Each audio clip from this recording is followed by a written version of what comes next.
What you doing?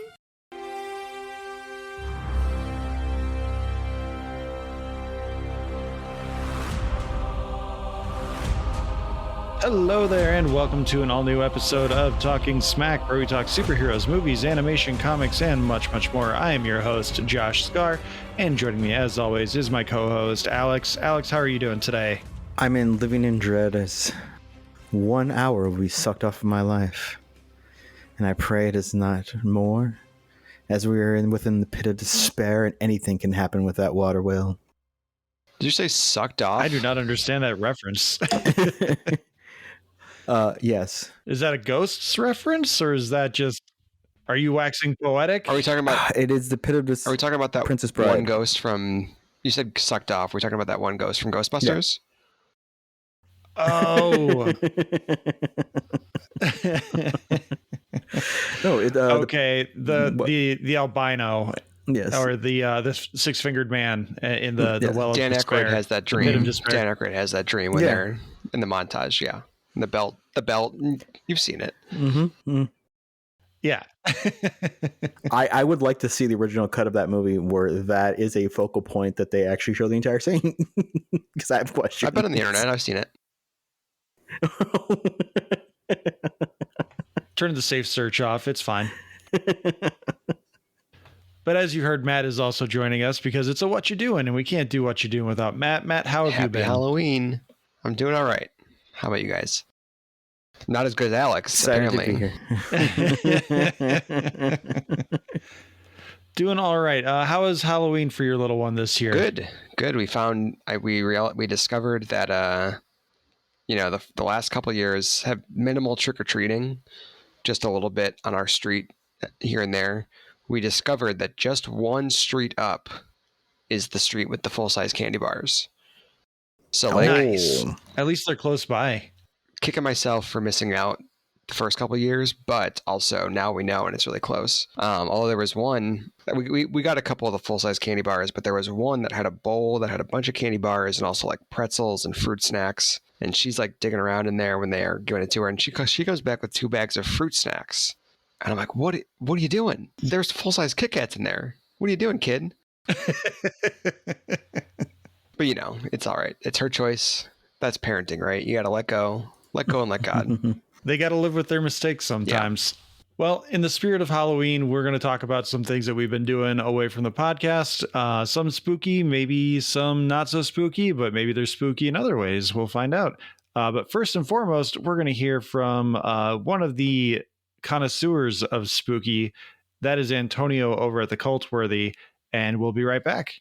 The Cultworthy Podcast. Join me, Antonio Palacios, each week as I guide you through a never-ending sea of obscure cinema and cult-worthy gems that deserve a rediscovery. Find me on all listening platforms and at thecultworthy.com. The Cultworthy Podcast. Join us. Definitely join Antonio over at the Cultworthy, and don't forget to check out Back to the Balcony with him and Justin as well, which is, is that a promo we have, Alex, or is that just one we just keep talking about? I know they have one. I can't remember if we have it. I think it's a promo we run, but I don't know. I'll have to do a deep dive into that and look at every episode they have. I think there was up to 98 right now, and just really hone in. Nothing. Yeah, they're getting find that close one clip to bump them. They're getting promo right now. It's true. It's the benefit of having multiple podcasts on one network. But we're sticking to just our one thing, although Ricky and I are trying to figure out when we can have time to record our Wicked episode just in time for the movie to come out. But we're not talking about that right now. You're listening to Talking Smack. We don't need to plug any more stuff. We're doing What You Doing. That's when we talk about the things we're doing away from the podcast that we aren't necessarily trying to content farm, but let's just talk about it because maybe we're enjoying it. Maybe we're going to advise you to stay away from it. Who knows? We will discuss and find out as we go along. Quick question before we go. Have you ever considered doing an all promo episode?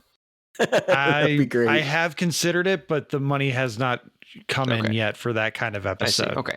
No, checks need to Put it clear. on the back burner. Okay. Exactly. Mm-hmm. So with What You Doing, we will pass around the buck and ask the question, Matt, what you doing? Well, I got to be me. Let's talk about Star Trek. It's gonna be me. It's been a while now. I think it ended in mid-September or at the end of October, starting November when we're recording this. But Strange New Worlds came back for its third season, just wrapped up, like I said, a month and a half ago or so. And did either of you partake in it? Yeah, I'm pretty sure I finished the season. I can't remember if I got to episode 10 or not. I would have to look at my Paramount account. I think I did. I can't remember. It's been too long at this point, and there's been other things on my brain. Yeah, and I mean, ultimately it was like a year and a half or 2 years since the end of season 2. I think, various large like the writer strikes really delayed the season. I think it interrupted them like right in the middle of writing it. But it's more Strange New Worlds if you are into that show, sort of a throwback style adventure, problem of the week Star Trek. I do think I like it. It's a good show. I enjoy it. I do think the third season was probably the weakest so far overall. I mean, there's a couple of reasons we can dig into that as we talk, but Josh, where were you at with it? I'm kind of in the same boat as you. I did not find the season as consistently good and charming as I did previous seasons. The almost 2 year wait to get that resolution to that cliffhanger ending with the Gorn. That episode, I liked it for the most part, but felt way longer than it was. Mm-hmm. Like I thought I came out of that episode thinking like, was that like an 80-minute movie or episode? Like there's a lot that happened and like it felt really long, but it was like a 54-minute episode. So like it wasn't that long. I think that it just felt padded. Like there was just something about the episode where they just were like, we cannot resolve this issue just yet. Let's add in some fluff and just drag this out as much as we can.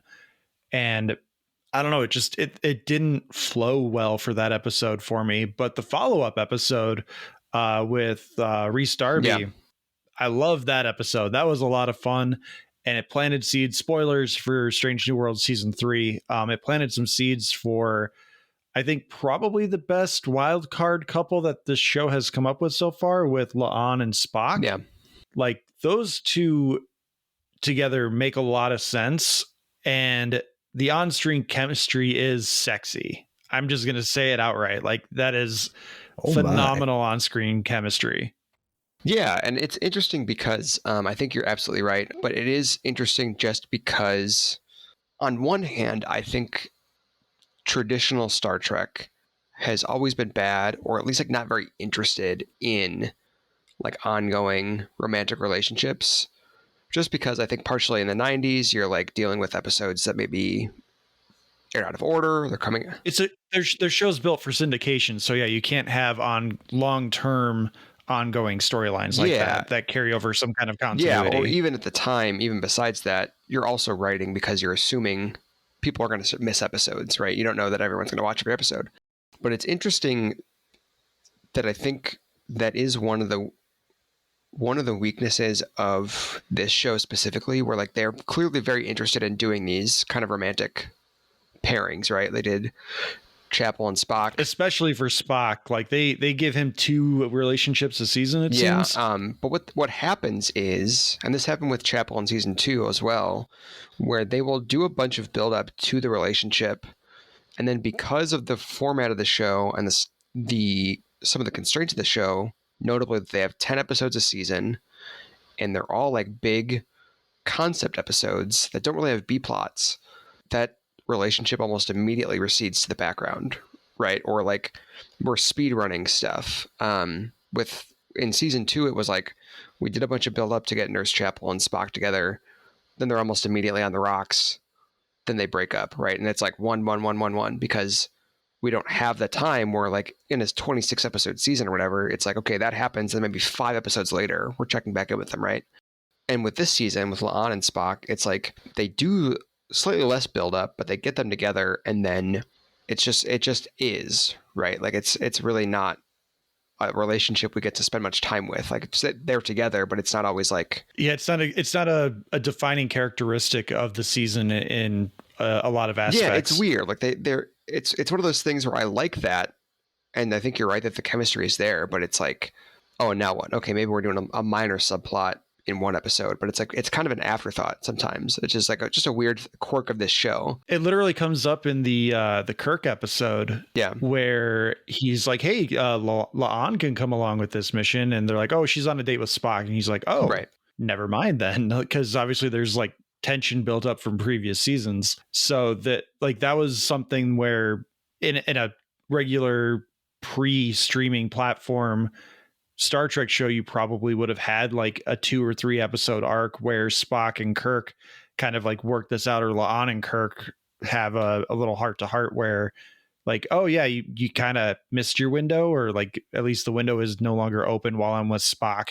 Yeah, and like I said, in like a TNG or Deep Space Nine, the way that would usually manifest is it's like that's the plot of the episode, right? Where it's like some new character shows up and they fall in love with the Doctor, or they fall in love with Picard or whatever else, and then by the end of the episode something happens and they break up, because the story of this episode is Dr. Crusher's in a relationship and it's weird for some reason, and then next week we're on a different adventure. So it's weird how they like sort of kind of backwards walked into that, but they're trying not to. It's just a very weird thing. The other thing that really started to grate at me this season, and I got to think some of this stuff is just because of the strikes interrupting all their flow, right? But there's a lot of really good episodes. They sort of lean a little too hard on the original series call forward in this season, right? The strongest case I can make for that is I forget the name of the episode, but it is the episode, it's Terrarium, where Ortegas crash lands on the planet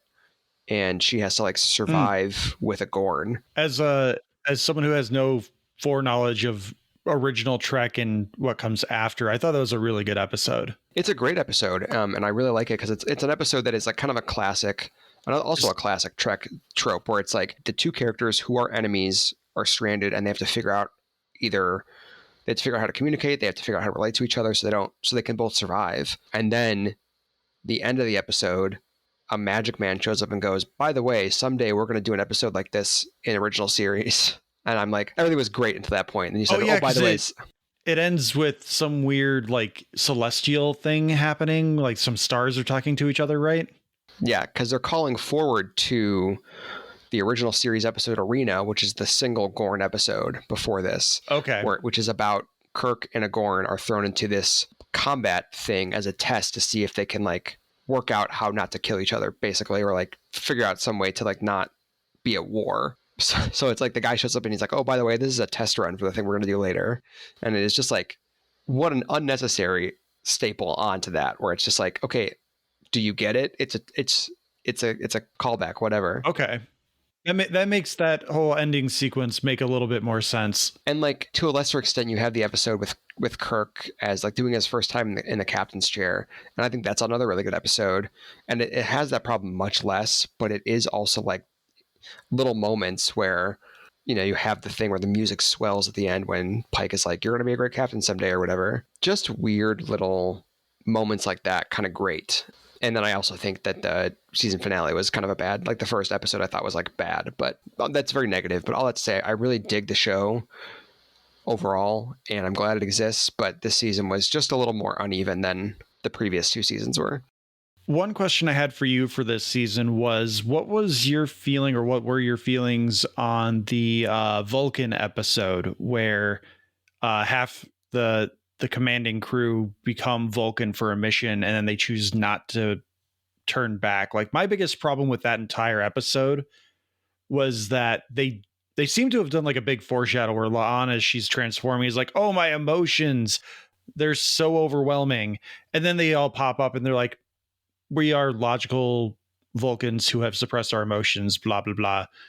And I know for like, even just from watching the 2009 J.J. Abrams movie, like there's a whole process that Vulcans go through to suppress those emotions. And they go through like a whole test and they have to be like approved by a Vulcan council or something, that they are able to go forth and suppress their emotion to be presenting as like logical Vulcans and not like Romulans, which I know Romulans are like, they haven't technically been discovered yet, or they're like tangentially known. So like that entire episode where they're just being complete assholes to Spock and they're just being as logical and whatever as they can be. That episode I felt was really weird because I felt like there was some good wiggle room to play with, like, what is a Vulcan without these safeguards that they have created. And it's more just to play up like, hey, look at what Spock had to endure. It's interesting because I think that you have a point, but also I think that when you land on the concept of like, because in the second season, there's the episode where Spock is becomes fully human, right? So this is just like, and they literally like, they name check that as episode basically when they do this one. It's just an inversion of that, right? So like, I think it's one of those things where there's a lot of stuff you can like criticize about it, and like logically, haha, in universe, whatever, like, you know, Pike gets the injection and then his hair changes, right? That's just, it's kind of they're going for fun and goofy. And I think when you land on the concept of like, let's do the inversion of when Spock becomes human, which is a bunch of people become Vulcan, you want to do them all doing the hyperlogical thing, right? So like, I get it. It's one of those things where I think you probably... The suspension of disbelief just has to be there. Like, you have to throw logic out the window. No, again, no pun intended. I don't mind it. I know that like some people don't like it because maybe it's too broad or too goofy. There was some discourse about like, I don't know, Vulcan racism or like being mixed race or whatever, which I was like, I'm staying out of that one. You know, I thought it was fun. It was silly, but it is sort of a thing where I guess another thing that kind of irked me, that there's a couple times where they do that, but they revisit an episode from the previous season, because they also do the episode with the zombies, which is like a whole thing. But that episode is following up on the Mbenga thing from season 2, where we have this really dark and moody episode about like Mbenga in the war and like his PTSD and like being confronted with this guy who he like sees as an enemy, and then that guy ends up dead in the end, and there's a bunch of ambiguity about, did he die in a struggle on accident? Did Mbenga kill him on purpose? Did he go there intending to do it? And they leave you with that question, and then this episode comes around and is basically like, has him be like, oh yeah, I totally did that. And I was like, that's a fine episode and it's fine and it's good, but like I wish you had left that ambiguity in place, you know, like little things like that, where it's just like, they're good episodes still, but it's just those little, and I guess this is kind of the same thing. I don't have the same problem with the Vulcan episode in that way, but it is a thing where it's like, oh, we did a fun one-off episode, oh, now we're following up on it. There's just a part of me that's just like, I don't know, it's weird. It's like speaking of the zombie episode, that kind of ties into the last thing I want to talk about really quick about Strange New Worlds season 3, which is the I forget, it's Christina's Nurse Chapel, who is Pike's girlfriend. Marie Battelle is her name. Okay. So at the end of season 2, she is infected with Gorn eggs. They do what they can to save her. They suppress the infection, and then we think for like 3 or 4 episodes she's good, and then by like mid-season, this zombie episode, we're like, oh, we find out that the infection is back. So what we're gonna have to do is we're gonna have to get this flower, and we're gonna merge her DNA with the Gorn and just hope for the best. Yeah, like there's no way to eradicate it without killing her. Merging it is the only way to like, yeah, give her a chance. So like it comes back one more time when she has this weird freak out when she sees another alien. I forget what. Oh, it's when they're getting their ship invaded by like the scavengers that are like lost humans. She just has this weird primal reaction, and she apparently has like super strength. But like, is that something that actually comes back in later Trek, or is that just something they're adding in? I think this is all stuff that they're adding in. And honestly, I think that is like probably the other thing in retrospect, I found like really inconsistent about the season, because it's like part of the cliffhanger in season 2 is she's got eggs, and in previous episodes they established like once they get the eggs into you, like you are done, right? So it's like, okay, the season 3 premiere is about finding a way to save her. She's not out of the woods yet, but we like figured it out. And then they do this stuff with the flower to try to stabilize her. We don't know what effect it's going to have, right? But then like throughout the season, it is like completely unclear what her deal is, right? Even just like in terms of being on the ship, right? There's the episode. They allude to like she could become a horrible mutation. She can do all these other things, and she's just the same. She's fine, other than apparently she has a little bit of like super strength and some like primal instincts.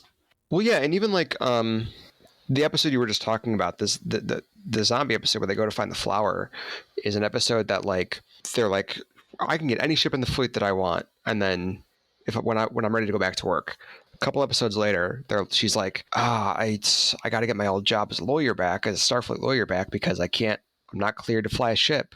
And I can't live on this ship forever. I'm moving. And then she gets a new job, right? And then a couple episodes later, it's like, I'm still on the ship. It does not seem consistent. Like, it seems like she's ready to leave the ship. And Pike is like, I can't, I don't know if I'm going to be able to be here without you. I miss you or whatever. Like 3 times throughout the season. And apparently she's just there living on the ship the whole time, you know? And then at the end of the season, it's like, oh, by the way, all this weird random stuff was like me being primed to like become this fight against this like ancient evil that I reacted to previously, and now it's back and I got to fight it, but that means I have to go away and become this magic statue sort of thing, which is like why that finale is bad, right? Because like they do so little setup with this for how much time is given, and then like so they have to spend a bunch of the finale being like, by the way, all this stuff that like that seemed like it was connected to fully this one other thing that was all about the Gorn thing is actually 4 other things that's changing my DNA to make me something even greater that can fight this evil. And I'm just like, what are we doing here? You know? Yeah, it is a big mess. They're trying to do a lot of Trek stuff while also trying to add depth and layers to it. But yeah, it was tonally inconsistent throughout with its storytelling, its tone. Like it does a lot of fun Trek stuff, but overall, it's like you said, it's the weakest of the 3 so far. Yeah, and I think aside from that finale, I think every single episode, the previous 9, for the most part, I enjoyed them well enough. There's just usually little things that have me like, what are you guys doing here? Which I have to assume is down to strike stuff. Like, you know, I can't imagine it would be a vastly different season story-wise if they had not been interrupted, but hopefully they would have been able to like tighten some of that stuff up and make it play better, but some of it just did not for me. Yeah. Well, on the plus side, we're getting a puppet episode in season 4, so yeah, at least there's that. Alex, what you doing? I think we should take a moment. If we're going to mention Vulcans and their rituals to suppress emotion, we have to refer to Star Trek The Next Generation, Season 3, Episode 23, Serac, which is a fantastic episode where Serac, Spock's father, has been hiding that he's been undergoing Bendai syndrome, which is basically a Vulcan Alzheimer's, where he loses control of his emotions, but he needs to suppress them for one final peace treaty. And notably, it starts to infect other people too, mm-hmm. right? Because Vulcans are kind of psychic, so everyone's like, oh, we're all fucked up and we don't know why. And then it turns out this guy in the ship is making them go nuts. One of Next Generation's like top 10 episodes easily. And we get a brief cameo from Spock towards the end of it, if I remember correctly. I believe that is the first time. Okay, so in the pilot, for the most part, early on, TNG was like, we don't want to do a bunch of callbacks to TOS. We want it to be like on its own. They put Bones in the first episode as like a baton handoff in like the worst old man makeup you've ever seen. And then aside from that, until that episode, so 3 whole seasons, they're like mostly not touching it. And then that's the first time someone like, I don't even remember if he shows up, but like someone says the word Spock. So it's like they waited that long to like try and start deploying those pulls. Nostalgia buoys. Yeah.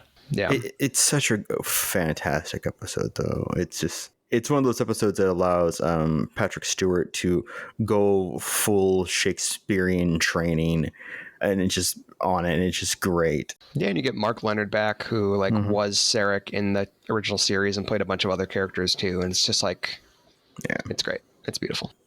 Well, aside from that, as it is the Halloween season, there's just things that I do around this time of year. And one of them is I do random deep dives on movies that are kind of comfort films around this time. And one of them is the Blair Witch Project. But instead of just rewatching that one, because I've seen it a few times, it was a cultural milestone back in 1999. And it got me because they released, as part of it, they released a documentary called The Curse of the Blair Witch that aired on Sci-Fi Channel that talked about it as if it was a real thing. They had a full historical, interviews. They had historical documents. They talked about the town of Burkersville and all the history around it with the Blair Witch. And then, of course, they, led into, well, these kids are missing and we found their footage and, go see the movie, because the movie's a documentary kind of thing. Well, I discovered that the Blair Witch Project has, I saw the sequel, Blair Witch 2, Book of Shadows, historically not very good, but that's a lot of studio meddling. And then I saw the reboot that came out, 2016. I enjoyed it for what it was. It was a fascinating little concept. You had Valerie Curry in there, who has been doing a lot of stuff. The director, it's not Gareth Edwards. Who directed? It might have been Gareth Edwards. But the reason why I have been personally obsessed with it recently, no, it's Adam Wingard. That's who did it. Oh, really? And also written by Simon Barrett, who has done like Kong X, Godzilla Kong, The New Empire, Onslaught, and some other. He's also done like The Guest, You're Next, the terrible Netflix Death Note. The reason why I'm obsessed with it at this moment is I did not realize how many other people were just kind of like, I'm passively obsessed with it. I have to rewatch it. I know some of the lore. I'm very interested in what it's going to be doing. Right, it's going to happen because Blumhouse has bought the rights to it, and the original 3 actors in it have kind of struck a deal with them as a promotional thing. They even were given some like back pay that they kind of got somewhat screwed out of when they signed their deal when it got sold from the independent directors who made it to a major studio. There is a cut of this movie. Mind you, the first Blair Witch is under 90 minutes. But to get it sold, they did a proof of concept with the 3 actors called Crybaby Bridge, which was like 24 minutes that they would show to investors like, listen, this is what we can do. This found footage style thing. And then they filmed the movie, recorded like 70 something hours of it over a course of a few days. Then they went in and filmed like some stuff around town. But in the lead up to it, they were releasing the mockumentary. Then they released something called Sticks and Stones, and a deeper dive into the history of missing people. Then there was footage released like to AOL.com, like of deleted scenes that only AOL was ever have access to right before like it released on DVD and DVD and VHS. And then there was the festival cut, which they took it around just shopping to get a major studio involved. And after the festival cut was done, the studios had them go back and film some more pre-footage stuff around town to build out the first act a little bit. But then also they did testing of different endings to the movie. And then there's been issues where people have been trying to compile all this footage together because the original creators basically sold it. They're like, wait, you're going to give us millions of dollars for our $100,000 little project? Fantastic, take it off our hands. And some mistakes were made. Like they put this gloss on the film when it was transferred to VHS and DVD that they kind of like did a VHS kind of gloss, even though they filmed on 60 millimeter, which should be sharper. And the directors have been complaining for years, like, hey, listen, the movie looks a lot better between those 2 different styles of medians. Someone has gone out there and it's called like the Ultimate Fan Cut, and they uploaded it to the Internet Archive. It is cobbled together from as much footage as they can find. It is the ultimate 3 hour and 15-minute cut of the film. It includes like all the deleted scenes, the stuff they could, there's like a Reddit thread called like Lost Media where people like, hey, does anyone remember, or did anyone download like this CD-ROM quality thing from AOL? Did anyone find this? Does anyone have like a copy of the festival cut somewhere that they can I'll buy it from them and transfer it. They even took like the different releases because like one version of the VHS had like deleted scenes at the end that were not included on the DVD version, but of course there were like hidden parts of the DVD. Then it got put on Blu-ray, and then Blu-ray got some other stuff, but then like the release in UK got some stuff that other people didn't. And like the cut that they actually cobbled this together from, this massive, is only available in the UK. It's from a company called like Second Sight that does remasters, kind of like the remasters of footage, and they got even more footage that they touched up.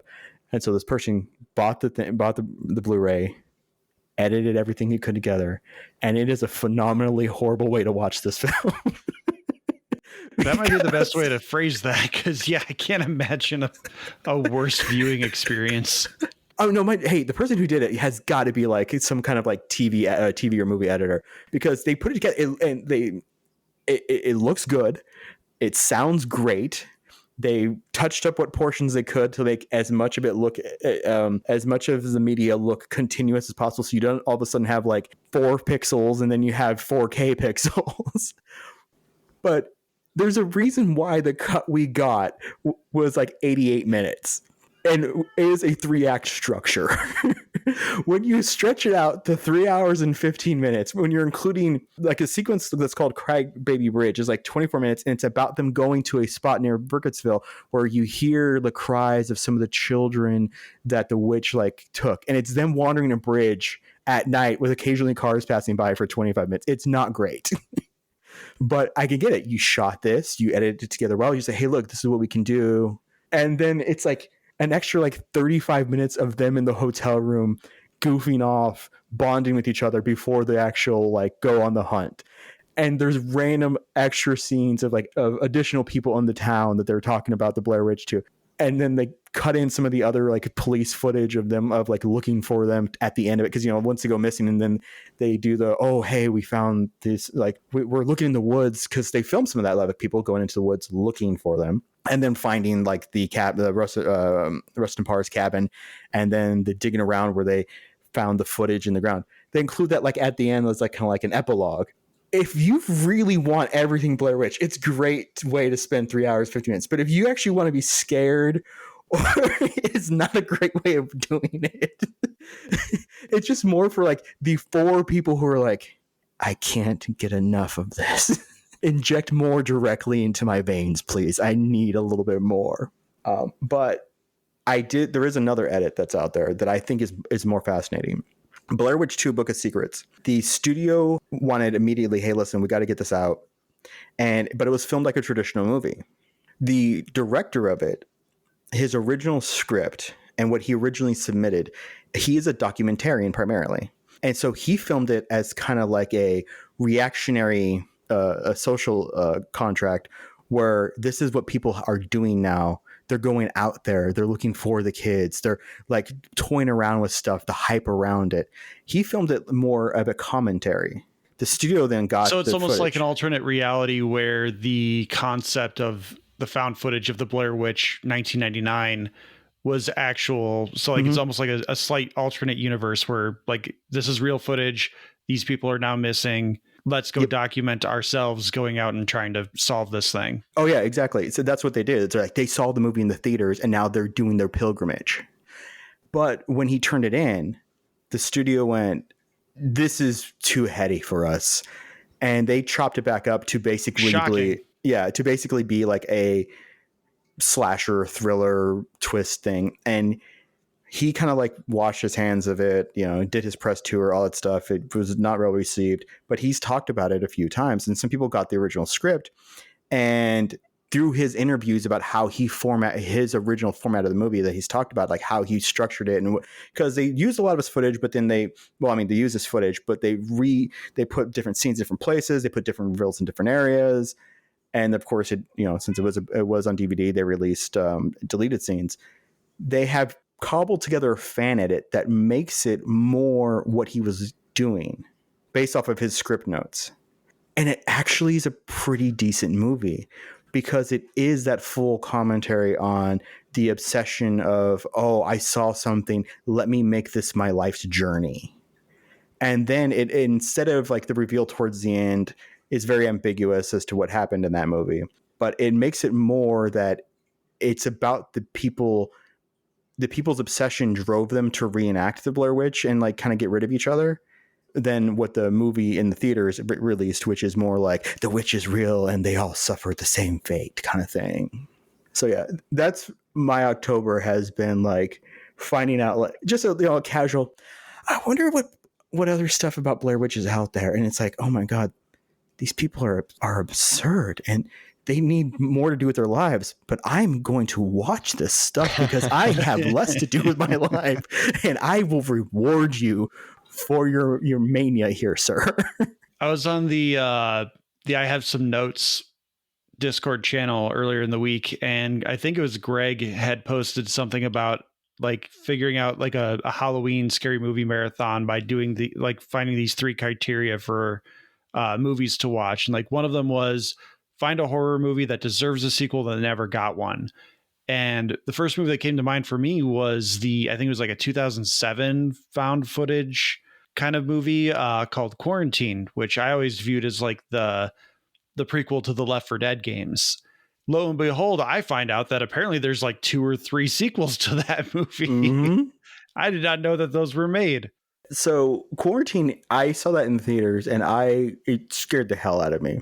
I don't like scary movies, but I really enjoyed that one. I didn't realize that it was a remake of a Spanish film. And yeah, it's that Spanish film that has like 4 sequels. And from everything I've seen, they just get progressively more absurd and worse.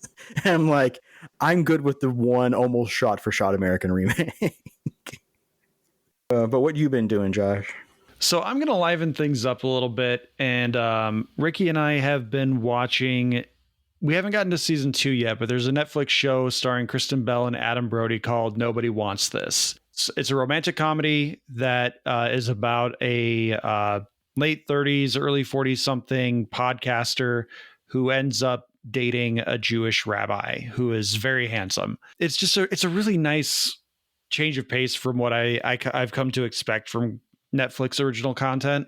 Really well acted. The writing, I think, is a little over the top, but it does give me... It's not quite as good on the writing side of it as Shrinking is, but it feels very similar to that in terms of its comedy, where it's not like overtly funny. It's more the dialogue, the situational comedy that all plays into it.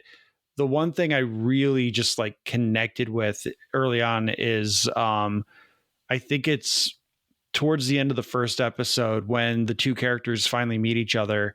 The difference in how the characters are attracted to each other is just wonderfully conveyed through the performances. Like Kristen Bell is this, we'll say fancy free. She's never had a serious relationship kind of girl. And she just is like, oh, there's a hot guy. Maybe he'll treat me like shit, but it might be worthwhile for a few days so I can get some raunchy sex out of it. Whereas Adam Brody's character is like, wow, that woman is gorgeous and she looks like she could be fun. She looks like exactly what I need right now. And maybe it could become something more. And they have this really great flirtation where, again, that those differences in perspective come through, but a lot of it is in the face. It's not necessarily through the dialogue. And it is just really great performances that really sell each character's perspectives, even when they're not saying anything. And I really appreciate that a lot when it comes to like the nuance and things. Because I was talking about it, I think last week in our Chainsaw Man episode, where so much streaming right now is largely based around like secondary screen viewing, where shows are created with the idea that people are just sitting on their phones instead of watching the TV while they're playing something. And this show, I don't think, does a lot of that. It does do quite a bit of narrating and like explaining the stakes of things. But I think because a lot of this has to deal with family drama and business drama, you kind of need to explain the stakes because not everyone's going to understand those things. So just because Kristen Bell's character, who is in a business partnership with her sister for a podcast that they have, and they're in the process of having their podcast bought out. That's the dream. I know, right? I feel a little attacked because that's just not happening for us. And there's a lot of unspoken tension that is clearly there. Like at one point early in the season 1, Kristen Bell's sister is left to go and carry on a business meeting while she's trying to go on a date with Hot Rabbi, played by Adam Brody. And eventually the subtext comes out where Kristen Bell's like, you're the fuck up. Like, you're the one that no one expects anything from because we always expect you to just fail because you're so selfish. And like you get that from their relationship as the episodes have progressed, but because it comes out, it's not really expositing. It's coming out and saying a thing that has been welling up inside for forever. It's something that's been done in movies forever. And so in media, I should say, not just movies. So like it's not something that it really feels like it's doing a show don't tell or a tell don't show because no one's paying attention. It's doing it because that is how it's done. And so I really appreciate the avenues that the show is taking to not cater to the second screen viewing kind of situation that's happening with a lot of streamers. That's actually commendable. When TV's good, TV's good. Yeah, it comes as a highly, strongly recommend from me. It's obviously not family friendly fare. Lots of language, lots of innuendos, but it's just a really charming show with a really, really good chemistry between its leads and a pretty strong supporting cast. Like the Adam Brody's character's younger brother is this like massive 6'7" dude who has like huge little brother syndrome. Like his body is an encapsulation of little brother syndrome.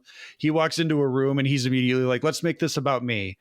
What's happening? And it's also like a great deflection for his character as well, where he's trying to diffuse situations that are really tense. And he ends up just being like, oh yeah, this is about me, right? We're talking about me. Yeah, let's do this. And he plays like both sides of the fence on arguments, and it plays off just wonderfully. Like I said, I don't think it's as well written or as sharply written as Shrinking is, but overall, I think it's just a really wonderful show. It's got Dave Rogalski in it. Dave Rogalski, Gilmore Girls. Yep. Hashtag Team Dave all the way. Alex, let's bounce back to you. What you doing? Justin, turn away now. You can skip ahead about 15 minutes or so. 15 minutes? Jesus. I hope it's well. Not. I'm assuming about a lot of time already on this. Hey, I'm assuming about 12 minutes. It's going to be stunned silence as soon as I finish. There's a Glenn Powell show on Hulu that just finished called Chad Powers. Nope, I know what you're talking about. Nope. I don't know why, but I'm out. I like this stupid show. It's dumb. I think it's because you don't like good things, Alex. We go through this almost every What You Do, and when you start talking about your Mr. Beast shows, I don't know. Can't you just watch the Great British Bake Off like everyone else? Mr. Beast comes back soon. Actually, he's been renewed by Amazon for like 3 seasons. I don't know. I put it on because I'm like, you know what? I like Twisters. It has become Twister paired with Twisters. It's become a comfort show, a movie, and I like it because they were smart and ended without the two leads, Glenn Powell and Daisy Edgar Jones, getting together as like, oh, we're in love because we chase tornadoes. No, it just ended with them like, we're friends who love chasing tornadoes, and they kind of run off to go keep doing that. I respect that, and it's a good emotional movie. And I haven't really paid attention to anything else Glenn Powell's been in because, you know, once he's like popped, it's like, okay, oh, that's right, he apparently was in like Spy Kids 4 or some crap like that. I don't know. I'm not going back to that. Sorry, Spy Kids 3D, game over. It's in 3D. Okay, I'm looking at it right now because I'm trying to remember the name of that fucking show. Chad Power starts. It's a weekly drop on Hulu. And I'm like, you know what? I will give this a shot. What is this dumb movie? And it's about, and I appreciate it. It starts off showing, it's the very first thing, shows him in a Cybertruck, setting up that he's a complete douchebag. And he admits it. And in fact, they actually mock the Cybertruck a lot of the show, which I appreciate.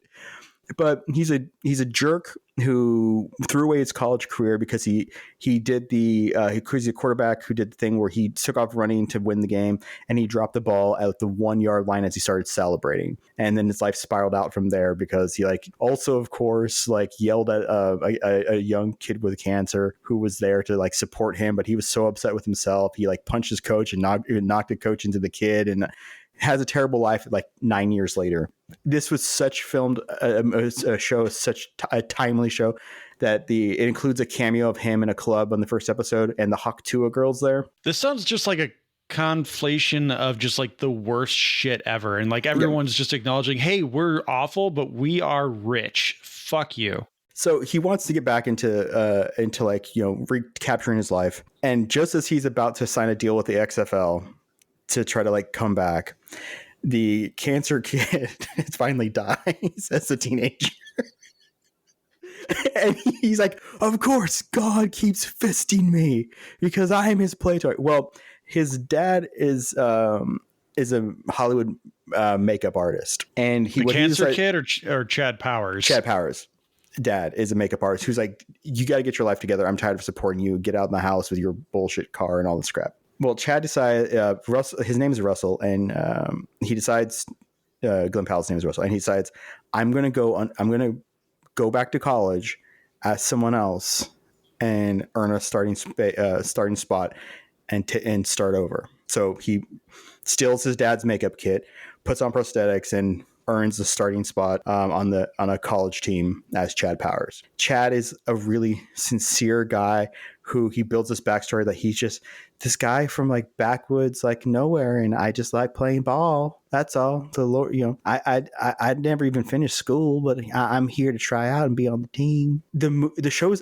supposed to be a comedy. It's also produced by the Mannings, because it's based off of because it's inspired by an SNL skit or an ESPN thing that Eli Manning went and he tried out for like the Wisconsin Badgers or like Tennessee Volunteers or something. Yeah. When you say it's supposed to be a comedy, is that you tipping your hand here? Oh, no. There's parts that are funny, but it is a comedy. It is also because, I mean, him as Chad is actually funny because people just don't know how to react to this, like, good old home boy who tells weird stories about like, oh, I there's no highlights of me because we didn't have no TVs or nothing. We just played outside for fun.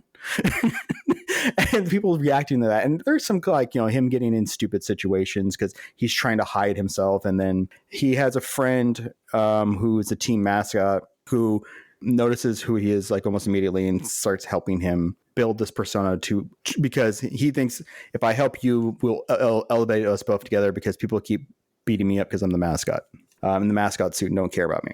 But the show pisses me off a little bit and yet redeemed itself at the same time because it's only 6 episodes and they're in the 6th game of the year. They're going on a winning streak. There's, of course, like, oh, will he get captured by this person? Will they know this? And there's some stupid family drama that doesn't really matter, and you can see it coming a million miles away because the coach of the Fish Eyes or whatever the heck that their team is, the head coach, his daughter is also one of the coaches, but they don't pretend like not to interact with each other because they don't want to think it's nepotism, but nobody respects her even though she's a great game plan designer and all this stuff. The reason why I like this show is because her name is Ricky. She's one of the assistant coaches for the Catfish, and it's played by the role's played by Perry Matfield, someone who I've never seen her in anything. Apparently, she was in a few episodes of Shameless and some other stuff. But when she realizes that Chad doesn't actually exist and that it's actually been Russ Holiday this whole time, she is amazing in that moment because without talking, you can see her entire world crumble. As this person that she's been leaning on, that's been supportive of her, that they've been like game planning together. He, anytime like one of the other coaches would put her down and like not do one of her plays, he would run one of her plays, and of course it would work.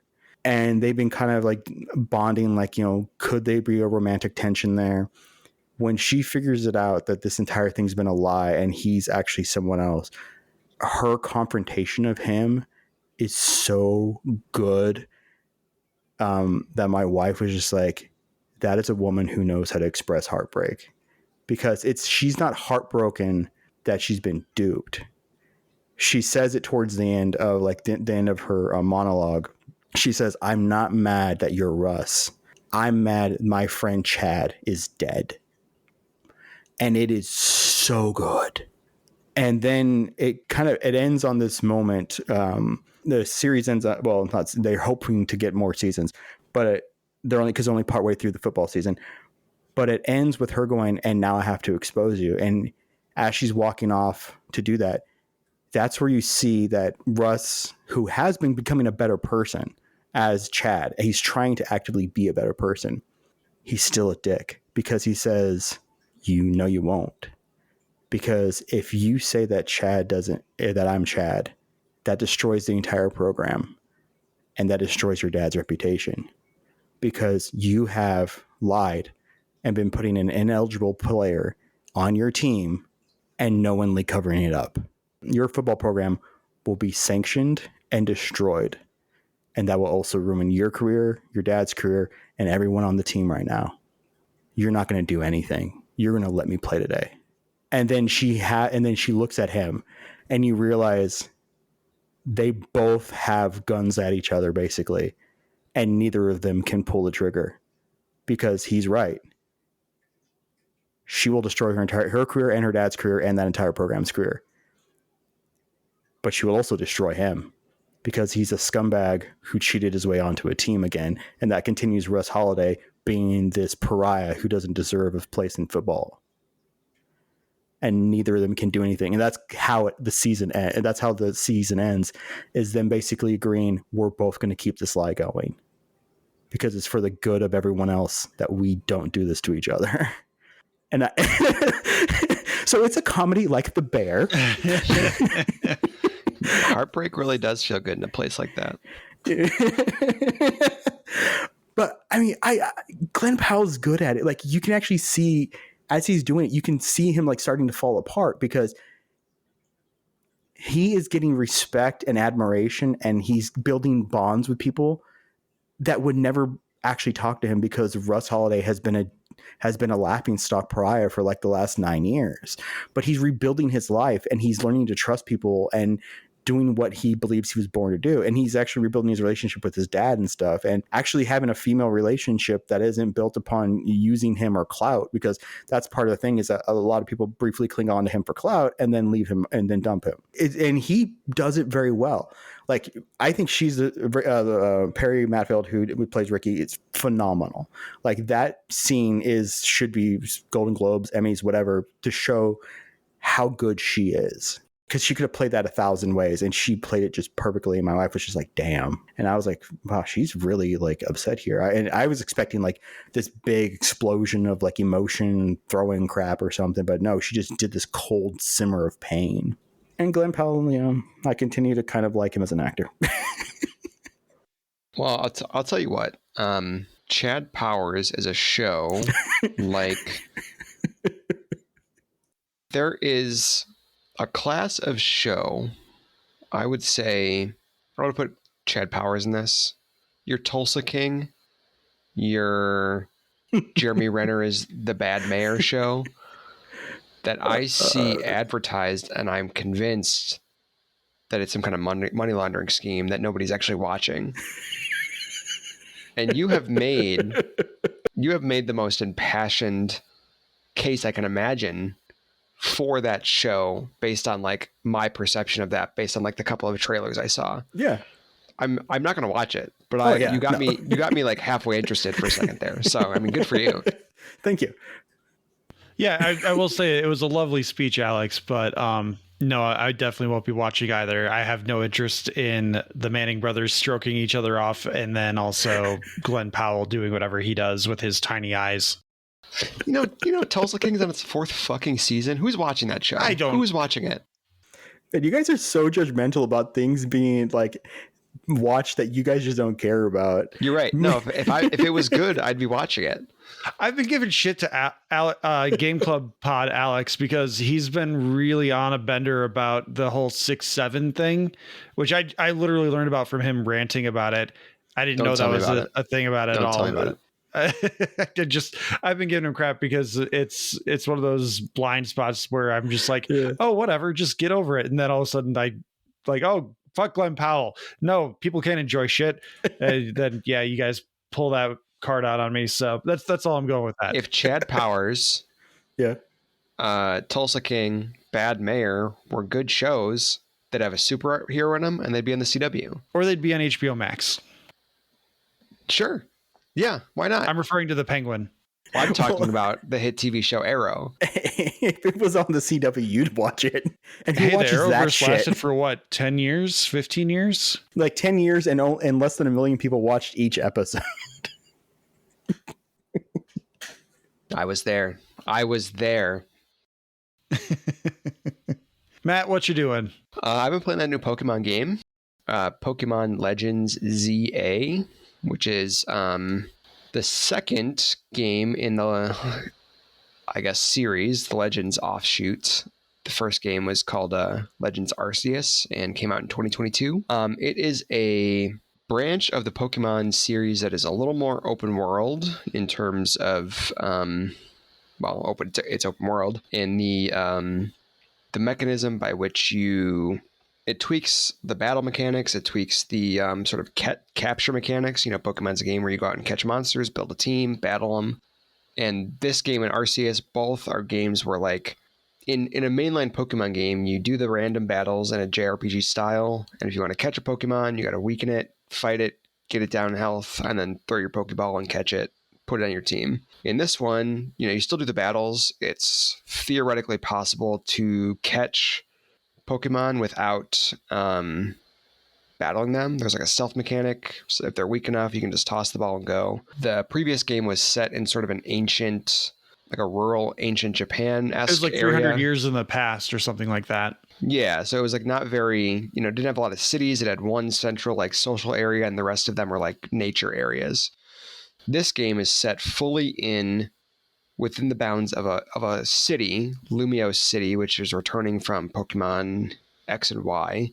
And it's the same kind of thing where, like, you just kind of go throughout the city, you catch Pokemon, there's little zones that are like set up as sort of like wild areas where Pokemon just run about.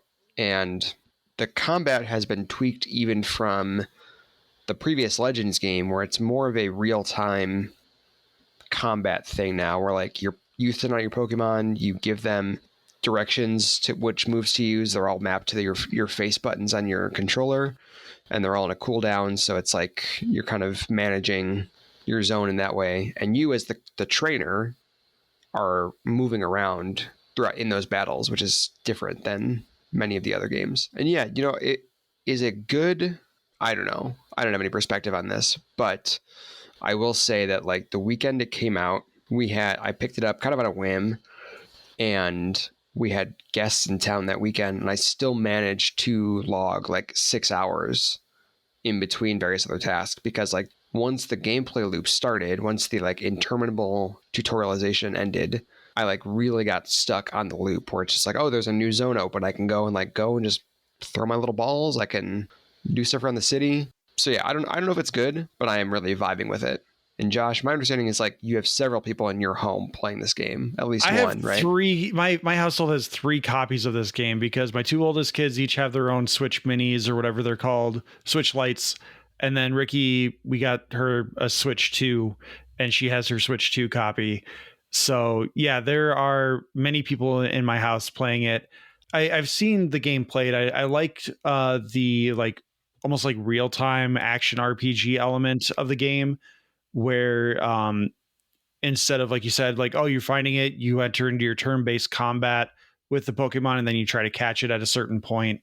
Instead, you can like you said, stealth around, throw a ball, try and capture them. I like that element a lot. And even if you do battle them, because in a normal Pokemon game, it's like you have to kind of judge, like, okay, is its health low enough that I can do it now? In this one, it's just like, okay, if you fight it and you kill it, then you have a period of time where you can try to catch it, as opposed to like having to figure out, okay, is the health low enough that I'm going to be able to catch it? Yeah, you got to find the sweet spot.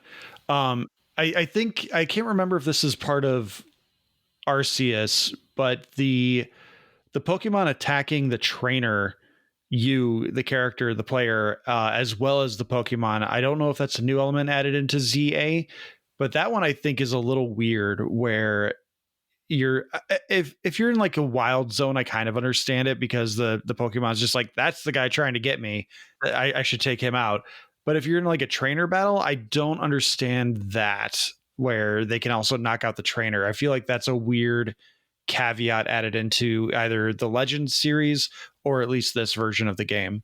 Yeah, it was in the previous game to some degree, although I don't recall how it factored into the battles. That's something where I'm wondering how much is, because it is a thing where, if a Pokemon has a move that just like shoots a beam, right?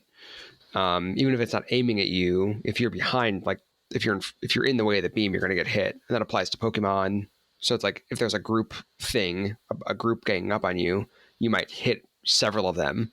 So I wonder if it's just a thing where in those battles, it's more about positioning as opposed to them coming after you. But like, that is part of it too. Like it is possible, as opposed to, well, yeah, one of the ways you can lose a fight is if you you have, I don't know, 3 or 4 hits you as the trainer can take, which is, I think in Arceus, it was mostly about like the big boss battles, which were, I think, versions of the alpha Pokemon, which are like stronger kind of mini boss Pokemon you find around in this game.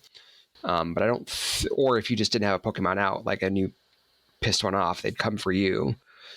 And I'm having trouble remembering exactly how much that existed as it does here in that game, because it was so long ago that I played it. But it is a thing that can be irritating, especially when you're fighting a boss Pokemon or the alpha Pokemon, because it's like those ones seem to be like, no, fuck you, especially, as opposed to like the other guys where it seems like you maybe get some splash damage, as opposed to, oh no, I'm chasing after you and I'm trying to like slice your head off. Yeah, those are the battles that I've noticed Ricky really does not like, is when they like either there's an AoE attack and she's caught in the line of fire, or if they just lock in on her for whatever reason. Like those are the ones where she's just like, fuck it, I'm done. And then 5 minutes later, she's like, all right, let's try again. Yeah. I'm really digging it. And I'm kind of like a mark for Pokemon to begin with. But I vibe with it. The gameplay loop is just, I've got plenty of games that I'm sort of like picking away at here and there. Some you may argue are like better games, but something about this specific setup is just like, oh, my brain is like lighting up when I'm playing it. New guy to get. Yeah, I get very that. streamlined. Yeah, very streamlined take on the mechanics of the mainline games too, where it's like makes setting up your moves very easy, very simple. If you change your mind, swap them back, very easy. It makes like evolving your Pokemon or not very simple. Just lots of little quality of life things. This would be a good time, since you guys have mentioned mechanics several times, to mention that Nintendo and Pokemon are incredibly predatory corporations who do the basic things to reestablish their brand every year. This is a little more than roster update, like they would call Madden 2024 or 2025 roster update. And also that Nintendo and Pokemon are suing companies claiming that they own the copyright to any mechanic in which you attempt to capture a creature in a video game, and putting other companies out of business. Alex, I just want you to know Matt's going to retort this by saying Nintendo is his friend. Here's what I'll say. No, Matt, you have no rebuttal for that. It's an $80 game that just did nothing more than updated its roster. Here's what I'll say. First of all, okay, look, we can talk about the insane state of video games as an industry right now. You are such a fool, because it isn't a roster update. No, it is. And also they didn't even put any attempt to establish this open world with any kind of continuity. I have seen the screen grabs of walls with having 4 different textures on them when you turn a corner and being completely different. This is little more than a roster update. And if you want to argue that Madden and other games are not roster updates, yes, they put in new mechanics every year as well. I don't think Matt's ever going to argue in favor of Madden. Like, I think it's more... No, Pokemon is nothing more than Madden for geeks. They release the same game every year with minor updates and charge a premium product price for it. As someone who is not invested in the Pokemon games, I would say that there is a pretty significant difference between like the Legends games and the baseline, just like Pokemon, Scarlet, Violet, whatever like came before that, Shield and Sword. Like I can definitely see that argument of the roster update with just like slightly better graphics, newer Pokemon, or just like different Pokemon available. I can be on your side with that argument, Alex, but I will say that the Legends games specifically are significantly different styles of games. Okay, that's perfectly fine. But I'm saying this is how it feels like anytime that I mention Tom Cruise and you go on a rant. Allegedly. Mm-hmm. Here's what I'll say. I can't talk about care. You guys and just your... no. Listen, you bitched about Chad Powers and me watching bad stuff. I'm letting you know your company's bad and we can move on. I didn't really provide a defense. We can move on. You got your 12 minutes of Pokemon glazing a multi-billion-dollar corporation you're calling is your friend. We can move on. Okay, hold on a second, because this is what's happening. I want to express to you the last few minutes. I can literally not tell how serious you're being, and I did not fucking say they were my friend. Josh said I would say they were my friend. All right, that's usually your punchline to any argument you have about like. And by the way, Nintendo is my friend. I will say it is. The thing I was going to say. Punchline. Everybody, shut the fuck up for a second. The thing I was going to joke to you about was it's not a roster update. They didn't add a new fucking Pokemon. Oh, they didn't? That's not what this series does. That's not what this offshoot series does. Oh, I didn't even know that. That said, that sucks. That said, because this is not a mainline entry, quote unquote mainline entry, Yeah. it's not a generational update in terms of when they do add the Pokemon. It's an offshoot that is more interested in mechanical changes. Here's the thing. I like this game. There's a lot you could say about Nintendo, about the gaming industry, in general, and how fucked it is for all kinds of reasons. Yeah. Which we don't have time to get into right now. Yeah. Whether or not $80 games, $70 games are worth it, and why they're costing that much. Yeah. All kinds of ways. We could spend a whole hour on this. I could talk about this for an hour with you guys not saying anything. Yeah. Day one DLC that you have to pay for is bullshit. The only thing I will say is I think there are, in terms, if I'm taking your assault on me seriously, I do think if you are following, if this is something you follow, it is more complex than just they made a bunch of guys and slapped the same game on it. Oh, no, it is. I was just, the only reason I brought it up is because I was shocked yesterday that the Japanese courts ruled that Pokemon/Nintendo suing Pal World, claiming they have a patent, which they did not even file until earlier this year. So they could sue Pal World, that they have a patent on any game in which you throw an object to defeat a creature. They lost that patent. That's the thing. And that is incredibly rare. That normally when Japanese corporations sue and they have a patent, the courts almost never overturn it or throw out the patent. But the Japanese courts ruled that is a patent that is in way too many video games. You cannot claim that as yours. Right. And it is so funny. That case specifically is so funny because Pal World, Nintendo suing Pal World, I think they had a case because a lot of that stuff is actionable. You look at the guys that they put in Pal World and it's like, you stole a Pokemon and changed it. Barely. The way that they did sue them was for something else that was not arguably, apparently, according to the Japanese courts as well, was not actionable. It's like, why did you do this weird thing instead of just say, you stole our fucking guy and put a hat on it or some shit? Well, the thing is, they have no standing with that lawsuit if they do that, because Pokemon directly ripped off a previous game series, and it was a collectible card game series that was involved about evolving your creatures into more powerful ones after capturing them. It was a series called, I think, Dragon Hunter Monster Guys or something like that. And it was like a card game. And the creator of Pokemon played that game and then went, I can do a video game based off this. So that's actually that's part of the reason why they didn't sue about that part, is because they established their own brand by ripping off somebody else. I think they eventually bought that game out too. Can I ask you a question? Yeah. When we're sitting here talking about how no one's going to watch Chad Powers, are you feeling as attacked as I felt just then? No, you came at me. I'm like positive now that you were like joking, but for a second I was like, is he really fucking coming at me right now with this? No, I was like, I cannot tell, because you were stone faced. You were being totally serious, and I was like, what is happening to me right now? No, I'm completely fucking with you, because I was spending I was like, I need to find a break because I want to do this. So I was waiting for the moment, and I'm crafting the first sentence in my head about how do I want to go at this angle. That said, my joke is, there is literally no corporation that is your friend. Oh, and there's one exception, and it's the Nintendo Corporation, and they're my friend. That's the joke that Josh was saying.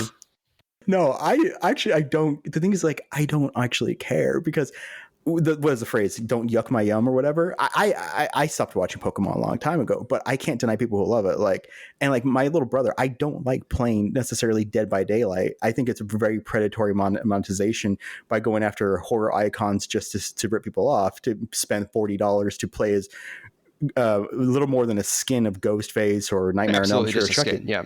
Yeah, and it's a skin. That's really all it is. And then they do FOMO by putting maps behind paywalls, but then also you can't play them during certain seasons until it comes back, and you can buy them again, stuff like that, and they raise the price.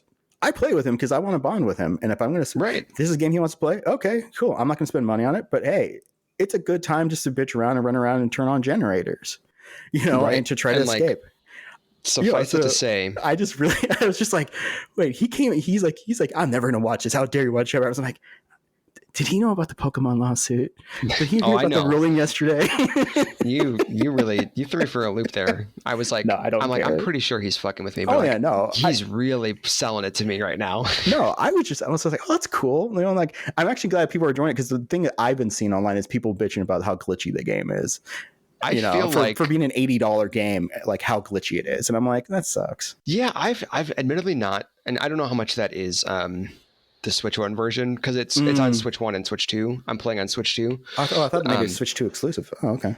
You can't get rid of that revenue stream.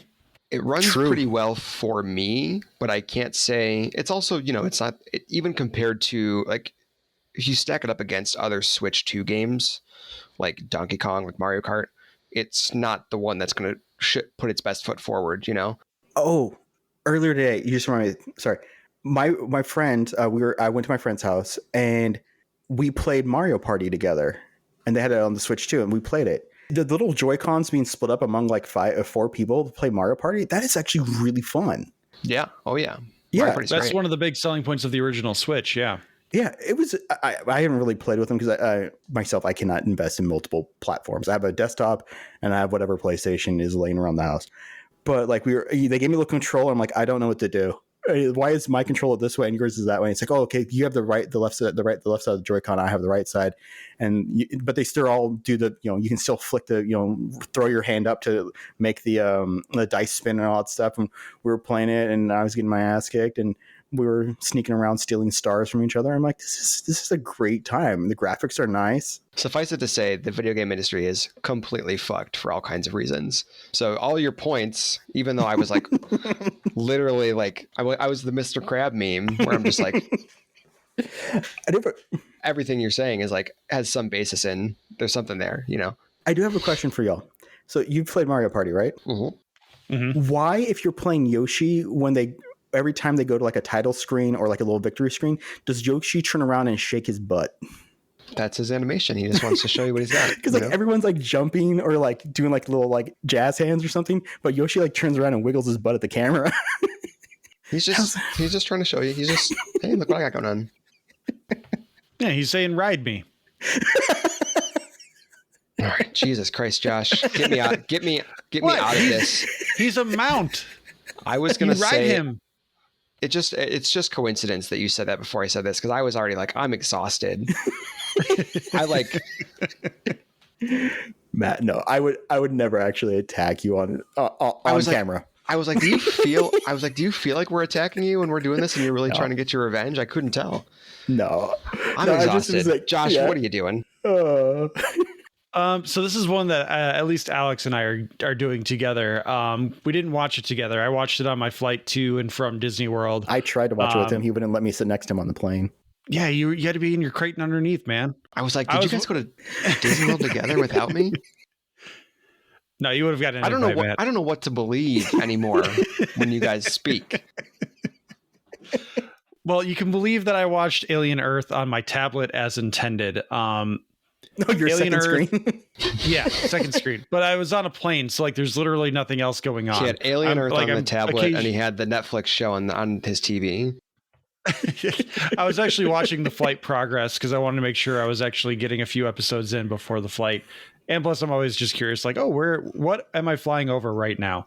Because I don't fly that often. But Alien Earth is a prequel series, but it's not a prequel series. It's its own standalone series. It's not tied into the Alien universe.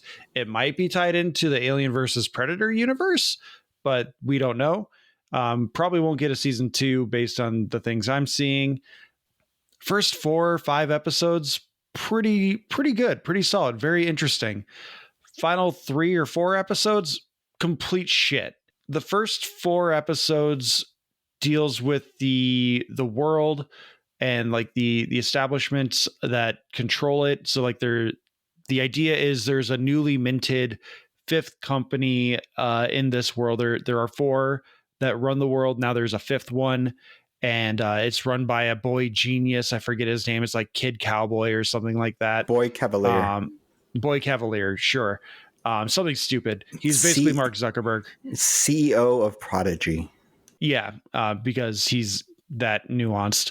But like Weyland Yutani is another one, and Yutani has commissioned this deep space expedition that's been going on for like 60 years. They're coming back, and they brought back a bunch of specimens, basically acknowledging that other aliens exist in the alien universe, one of them being a xenomorph. The first episode picks up with this spacecraft crashing at Earth and lands in Prodigy territory. And the main thing that differentiates these companies from each other is how they handle artificial intelligence or androids, cyborgs. So companies can either specialize in cyborg, part human, or human with robot parts. They can deal with android, fully autonomous AI robots, or they can deal with hybrids, which is a new technology that deals with implanting human consciousness into a machine. And Prodigy, part of their rise to power is because they have figured out that only children can do it. So they basically buy terminally ill children from their families and upload their consciousness into these robot bodies. And then they basically say, oh, they died in the process. Sorry, here's a settlement. Go about your day. And then the kids are left in these robot bodies to kind of acclimate. Just like Master Chief. Pretty much. The concept behind that pretty much never goes beyond that until the final few episodes. And even that, like, they only go so deep as like the kids finally realize that, oh, hey, we are super strong. We can do other things. We're not human anymore. Why do we care what happens to humans? By the way, there's a xenomorph running around that one of them can communicate with. So it's kind of like its mom in a way. It's really strange by the end of the episode, by the end of the season. There's like a Peter Pan Neverland allegory going on because these kids are basically mentally stuck as kids until they decide that they're going to mature in some fashion. But it's not physically because they just grow up and they're in they get grown-up bodies, but mentally they're kids. And there's a really messy allegory system happening there. And again, tangentially, there's this side story where a xenomorph is around along with a bunch of other aliens. The other aliens, like the only one that's actually interesting is like there's this little eyeball alien that like screws itself into whatever creature's eye socket that it can, and then it just takes over its body. It's kind of like the fungus in The Last of Us. Just like the flood. Or the spores. Yeah, the flood. They're basically just ripping off Halo in this show. But there's good concepts, but by the time they get to the finish, it's just a complete mess where they just went, what is the most surface level thing we can do here? Because part of the whole Alien franchise is the corporation is really the bad guy. The alien is like the circumstance that they put you in, but the corporation, Weyland Yutani, is the one that is preventing you from surviving the situation because whatever safeguards they have in place, they want that monster for profit, to figure out how they can profit off of it, even if it means your death. And in this case, this company, in this show, this company Prodigy is essentially profiting off death by getting their prototypes for these hybrids done. And then they're also trying to get the monsters that have crash landed in their area, and they're studying them, doing all these things. But the like anti-capitalist ideas of the Alien movies just completely get washed away because we can't go that deep because obvious Disney reasons. Matt, did you didn't watch this, did you? I did not. No. Are you a fan of the Alien series at all? I don't know that I would call myself a fan. I've seen some of the movies and I've enjoyed them, but I don't follow it. Yeah, I'm kind of the same. Like, I like Aliens and Alien, but I've watched 3 and 4 maybe a few times. I've seen the ABPs, but like Romulus, I think we saw it in theaters with Josh. And and it was mostly enjoyable until they decide to like action movie it. Yeah. I watched it once when it was back, but I'm not like deep on the lore diving. What would have David Fincher's cut have been like if the studio didn't interfere with 3 and stuff like that. So I watch this more passive. Like what are they bringing here? Because Noah Haley, how do you pronounce his name? Hawley, I think. Yeah. I think he's fantastic showrunner writer. I knew him from Bones. Legion. Legion. He's done the 4 or 5 seasons of Fargo. Sounds basically, right. Yeah, I think 5. Just writing them all by himself. And FX has said, "Oh yeah, what we hope is that we can start alternating 1 year Fargo, 1 year Alien, 1 year Fargo kind of." And so I was really hyped in seeing this. And at first, I was really enjoying it because it starts off kind of compelling. The story of this terminal ill, 9-year-old girl being transferred into the body. The boy Cavalier he's like 28. He's the youngest trillionaire on Earth. He's started this 5th corporation, and they show the breakdown of how the Earth is split up into the 5 different corporations, who owns what territories, and it does a very hammer it in that he is Peter, and these are his lost children. He needs somebody as smart as him, as intellectual as him, to stimulate him so he can, as he tells somebody at one point, so I can have an honest fucking conversation without being bored. And he has just like Master Suit and his chief. Just like Master Chief and his suit. Jacks him off. Simulates it. So the kid Cavalier, boy Cavalier, I really liked that dynamic where he's just striving and yearning for this like thoughtful provocation and conversation with someone on his wavelength. And he's always moving the goalpost on his intelligence as well. Cause like he has an android played by Timothy Oliphant, who is very intelligent, very well-spoken. MVP of the season, man. Yeah. He's like the most compelling character in the entire show. And someone he's talking to is like, "Oh, you can talk to Timothy Oliphant." And he's just like, "No, he's an android. He's a robot. Like, why would I talk to him?" And then it's like, "Oh, well, this guy is intelligent." Like one of their lead scientists who's helped develop the hybrid program. And he's like, "No, he's book smart. Why would I do anything to talk with him? He's not smart like me." And he's just moving the goalposts and trying to explain his intelligence level compared to others. And it's really compelling. It is. And at one point the reason why Timothy Oliphant is compelling is because you see that Timothy Oliphant, as a synthetic, is taking orders, but he interprets those orders to his advantage. So when they collect the xenomorphs and the other aliens, and they move them to the compound, he manipulates it so that Boy Cavalier leaves him alone, because the xenomorphs start reacting to carbon dioxide. So he's like, "You can't be down here. Only the synthetics and hybrids can." And so that gets him out of the area so that he can focus on the research. And it's only later on that he allows Boy Cavalier back into there when something emerges that he needs him there. Which, as you said, Josh, moving the goalposts, there was a great scene, I think was maybe episode 6 or 7, where he realizes the eye is very intelligent because it's taking over a goat. And he starts communicating with it. And he's so frustrated because he's like, "Well, why can't it just speak English? Because it's in a goat body, And then it tries to speak with the goat body. And he's like fascinated of like, maybe I finally have something I can talk to. That's a cool scene. I agree with you. The first 5 episodes are great. It's exploring the corporations. It's exploring what these children developing their consciousness within these bodies.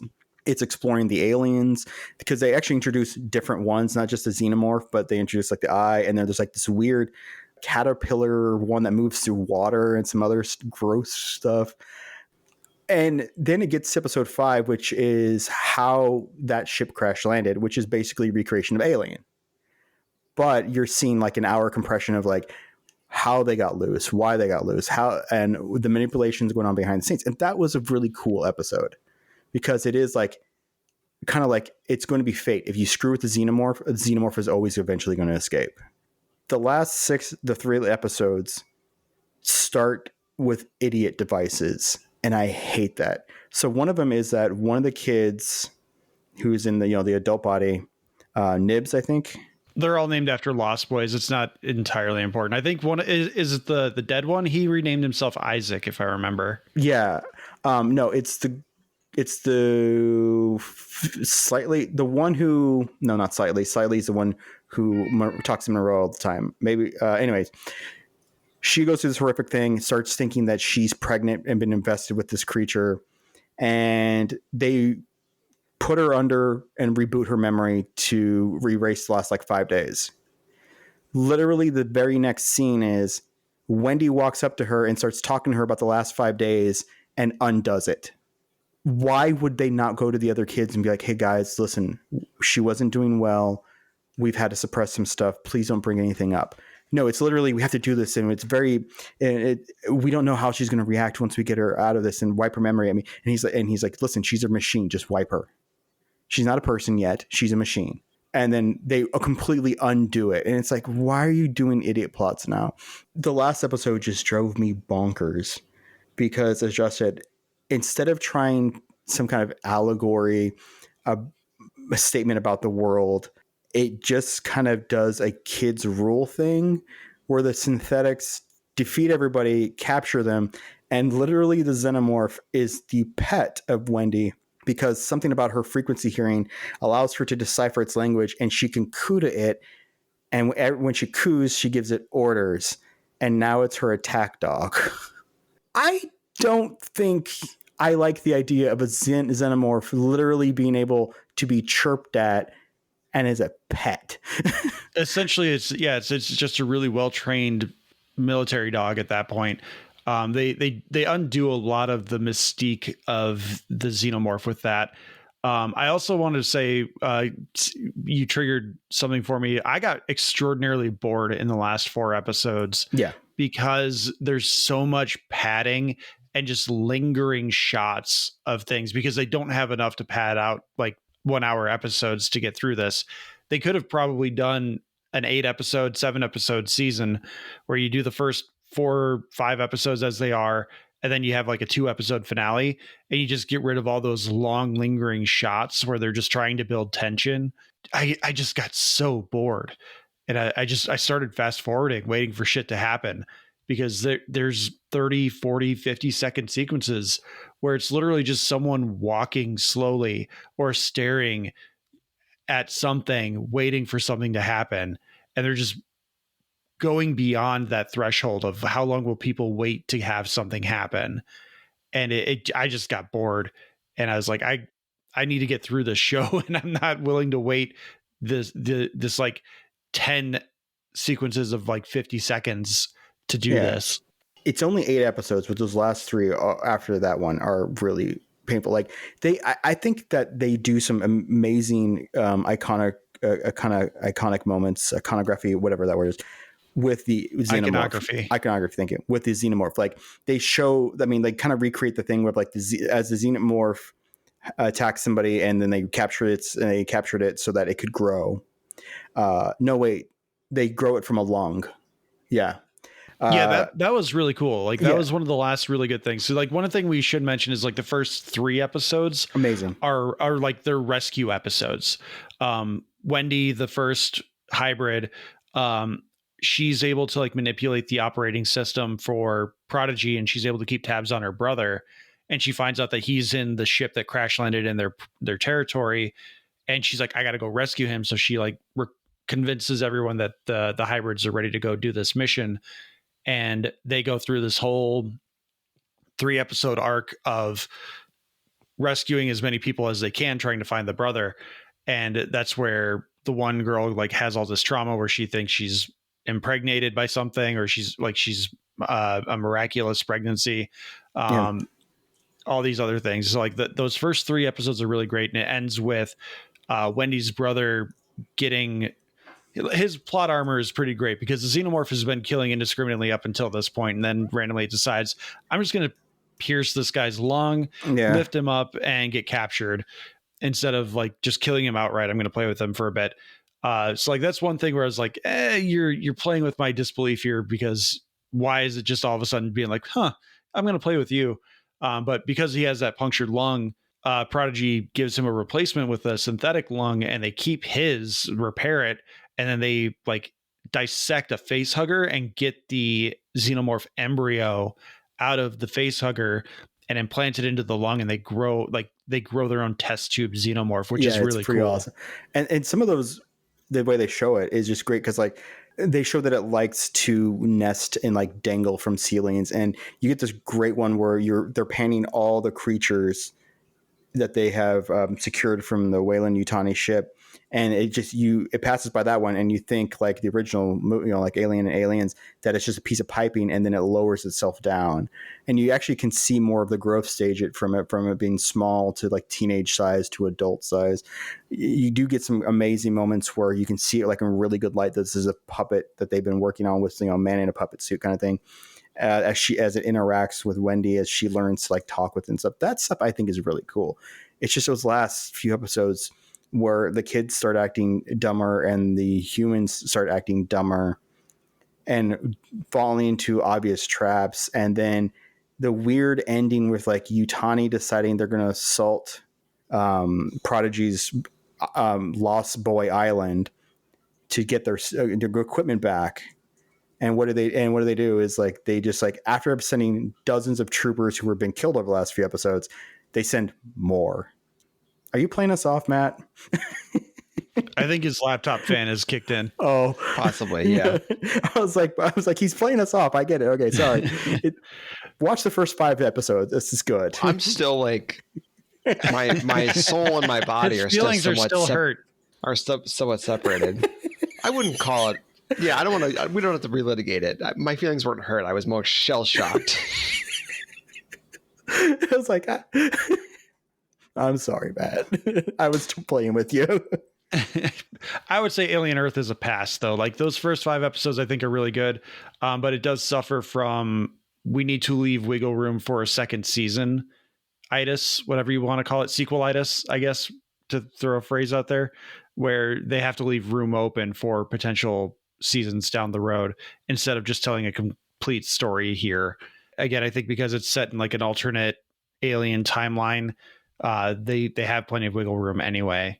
Yeah, that's interesting. Like I probably wasn't gonna put this at the top of my list, but then you guys talked about how it was basically Halo, so I'm like, sign me up. Hey, if you want to watch it for that, there's some great commentary. Like Wendy's brother, after getting the surgery once, he's like, hey, listen, if this is my sister, can I take her home? And they're like, no. And he's like, okay, well then I guess I'll leave. And they're like, well, if you leave this island, we did do surgery on you. And they start going through the list of everything they did for him. And they're like, so if you want to pay us back $20 billion in medical expenses.